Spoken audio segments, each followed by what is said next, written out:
कहानी में 4 लोगों के बारे में बताया गया है।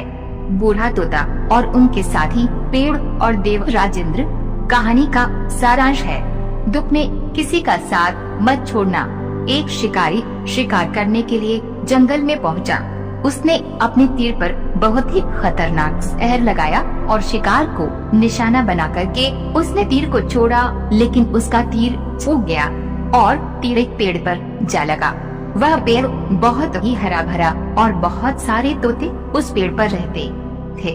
जैसे ही वह जहरीला तीर उस पेड़ पर जाकर लगा, वह पेड़ धीरे धीरे सूखने लगा और उस पेड़ पर जो भी तोते रहते थे वह एक एक करके उस पेड़ को छोड़कर जाने लगे। उस बड़े से पेड़ के कोटर में एक बहुत ही बूढ़ा तोता रहता था, जो बहुत ही धर्मात्मा और अच्छे मन का था।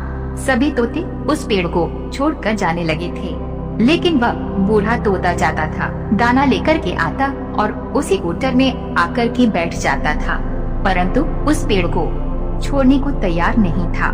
बूढ़े तोते के साथियों ने कई बार आकर के उसे समझाया कि यह पेड़ सूख रहा है और किसी दिन गिर भी जाएगा, चलो किसी और पेड़ पर चलकर रहा जाए, परंतु वह बूढ़ा तोता वहाँ से जाने को तैयार नहीं हो रहा था। अब यह बात देव राजेंद्र तक पहुँची।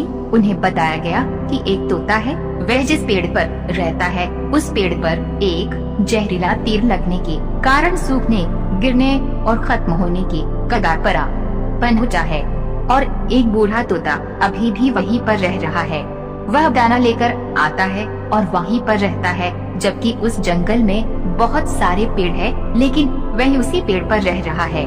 देव राजेंद्र प्रकट हुए और उस बूढ़े तोते से कहने लगे कि आप बहुत धर्मात्मा हैं, बहुत ही अच्छे मन के हैं, लेकिन आप इस पेड़ को छोड़कर किसी और पेड़ पर चले जाइए, क्योंकि ये पेड़ कुछ ही दिनों में गिर जाएगा।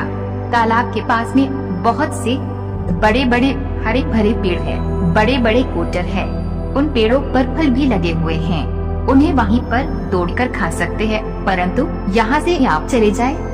तोता बोला, माफ कीजिएगा, इस पेड़ ने मुझे जीवन दिया है, शिकारियों से मेरी रक्षा की है, हर मौसम में मेरे साथ रहा है, ये कोटर मेरा घर है, यहाँ मैं पला बढ़ा हूँ, इस पेड़ को मैं छोड़कर कैसे जा सकता हूँ? इस पर संकट आया है तो क्या मैं इसे छोड़कर चला जाऊँ? मैं ऐसा कभी नहीं कर सकता। देवराजेंद्र तोते के इस बात से बहुत ही प्रसन्न हुए।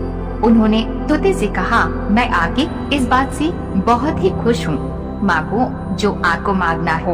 उस बूढ़े तोते ने कहा, मुझे बस इतना मांगना है कि जिस पेड़ ने मुझे जन्म दिया, जहाँ मैं रहा पला बढ़ा, जिसे आप मेरा जन्मभूमि कह सकते हो, आप इसे फिर से वैसा ही हरा भरा कर दो जैसा पहले था। देवराजेंद्र ने अमृत से उस पेड़ को सींच दिया और पहले की तरह हरा भरा कर दिया।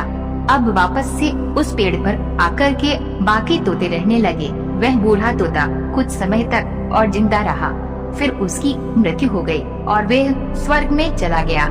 ये कहानी हमें सिखाती है कि जब भी किसी इंसान का बुरा दौर आता है तो भावनात्मक रूप से वह टूटा हुआ होता है, उसे किसी के सहारे की जरूरत होती है, किसी की आवश्यकता होती है। अगर आप ऐसे समय में उसे छोड़कर चले जाएंगे, उससे बात नहीं करेंगे, मुंह मोड़ लेंगे, तो आपसे बुरा कोई नहीं है, क्योंकि आप किसी के सुख का साथी बने या ना बने, लेकिन आपको हमेशा किसी के दुख का साथी जरूर बनना चाहिए।